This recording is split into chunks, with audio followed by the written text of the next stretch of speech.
Hello, good morning. Welcome to Breakfast with Naga Munchetti and Roger Johnson. Our headlines today. The 3-year-old girl and her father. Just 2 of the victims in Britain's worst mass shooting for a decade.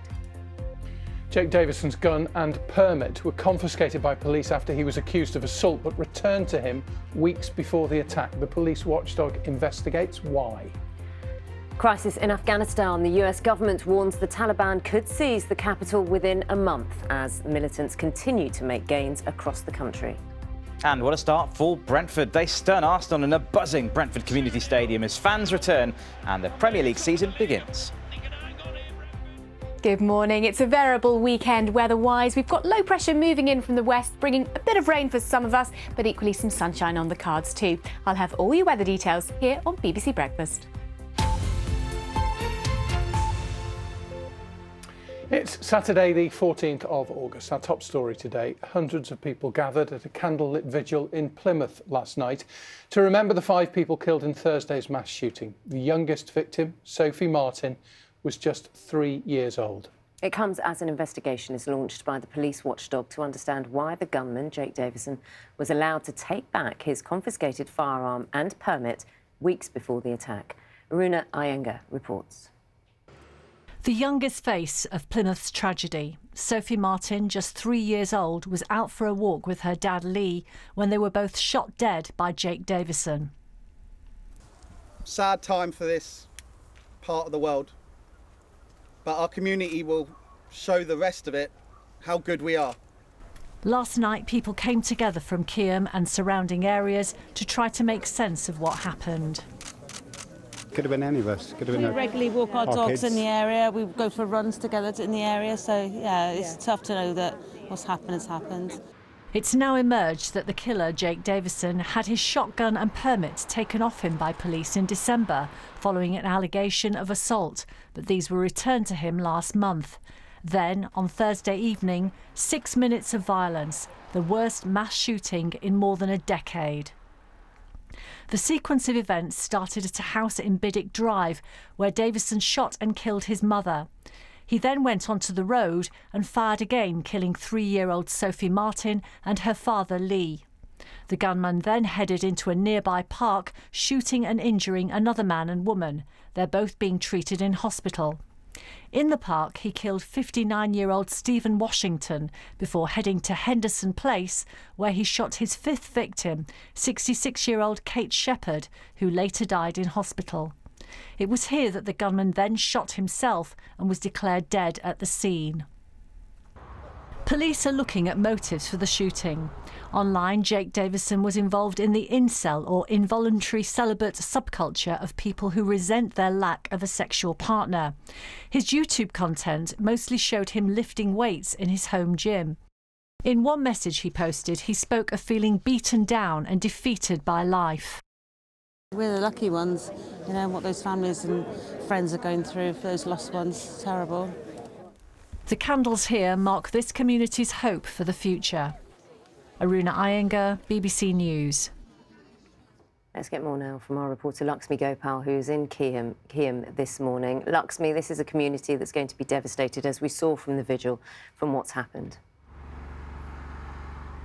That's right, Naga. And behind me there is police tape and an officer standing guard, and that reflects the way various areas within Keyham look this morning. In fact, there are 13 areas that are currently being investigated by officers that are within the police cordon. And questions are now turning to how Davison got his firearms licence, the question of the fact that it was returned to him. So the IOPC, that's the police watchdog, said that last month Davison's shotgun and licence were returned to him after they'd been removed from him in September last year after an alleged assault. The IOPC is investigating Devon and Cornwall police, and as part of that investigation they're looking at whether the force had any information about Davison's mental health, and if they did, what consideration they gave to it. Now, this is a community that is the kind of community where everyone knows everyone, and so they were shaken by what happened. And last night, hundreds of people gathered for a candlelit vigil, laying flowers and messages in tribute to the victims, the youngest of whom, of course, was just a 3-year-old girl. And there are also across Plymouth this morning. There are flags that are flying at half-mast across official buildings in the city, and as a mark of respect, theatre performances across Plymouth are also being cancelled this weekend. And the mark of respect to the victims continues on Monday, where at 11 o'clock on Monday morning, a minute's silence will be held in their honour. Lakshmi, thank you. Lakshmi Gopal there. Now, the Taliban could be back in control of the Afghan capital, Kabul, within a month. That's the warning from the US government this morning. A number of countries are scrambling to help diplomats and citizens leave as militants continue to make gains across the country. Our correspondent Ramzan Kamali sent this report. The Afghan government has had its most difficult week fighting the Taliban since the beginning of the insurgency. Militants now control around a half of provincial capitals. The speed of their advance has left the United States and their Western allies dismayed, with many questioning the wisdom of withdrawing troops from Afghanistan. I would say that we should literally reverse the decision. I think that, when the decision was announced months ago, I said that I feared that we would come to regret this decision, and we already are. This, again, is a nightmare, and there are no good ways forward. The Pentagon says it's taking the situation seriously, but doesn't believe the capital will fall as quickly as other cities.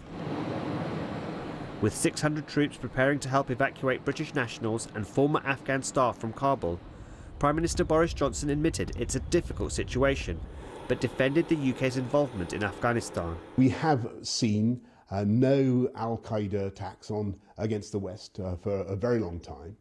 And there are millions of girls and young women who've been educated in Afghanistan thanks to the efforts of the UK and British armed services. And I think people can be very proud of that.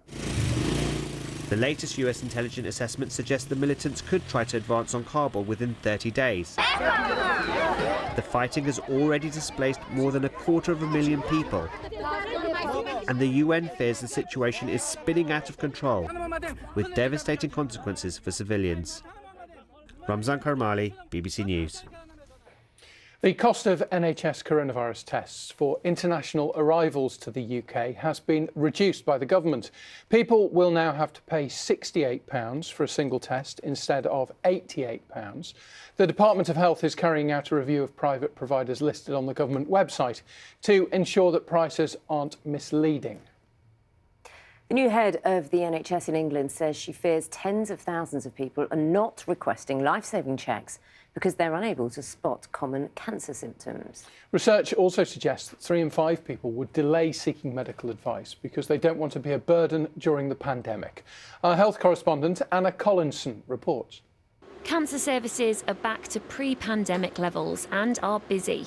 But NHS England says over the past year there's been a 10% drop in cancer patients receiving treatment. We know that people are out there and we are worried that they may have symptoms and not be coming forward. So the purpose of this campaign is to highlight those symptoms, to make sure people are aware of what's normal and what's not normal for them, and to come forward if they need help. You've said it too. Health officials are particularly concerned about abdominal, urological and lung cancers. As this new advert shows, symptoms can include discomfort in the stomach, blood in urine, persistent diarrhoea or a cough that lasts longer than 3 weeks. It was a GP who first detected Declan's kidney cancer 8 years ago. He's now a patient at this urology clinic at Guy's Hospital in London and is mostly able to live a normal life.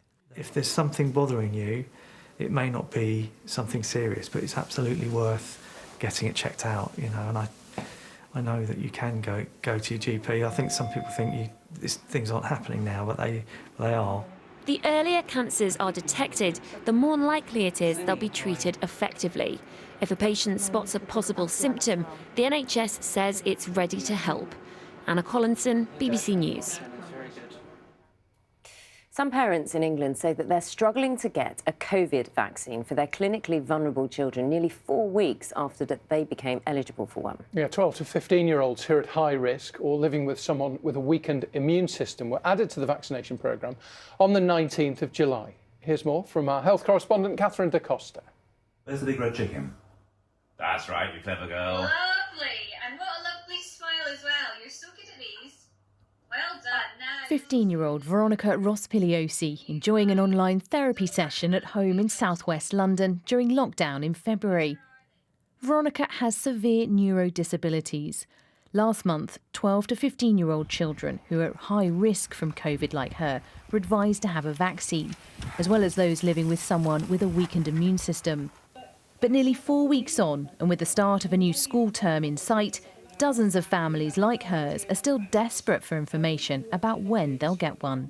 I think the urgency of the vaccine rollout for our children has been completely forgotten. It's not good enough. If something's announced on the 19th of July, having to wait until the end of August for a vaccination, I mean, it's too late. Immunity isn't going to have time to have kicked in a meaningful way. Doctors say they're still waiting for search guidelines to help them identify from patient records which children are eligible.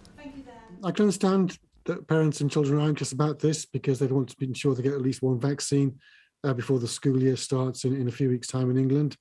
However, we've not yet received guidance on how the programme will be implemented. So doctors, that includes GPs like myself, but also paediatric doctors, are still awaiting guidance from the NHS about how this programme will be implemented.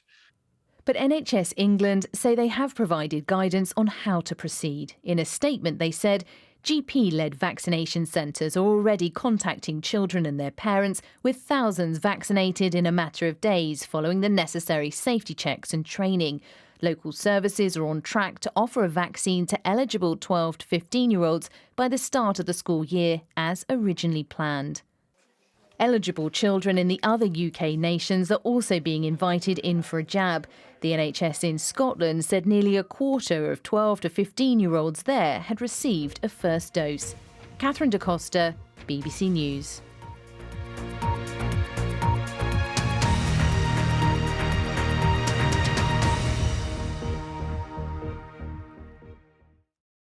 See the headlines as they happen and watch BBC News live in the app and get the full story with bbc.co.uk/news. Follow the story for all the latest with BBC News.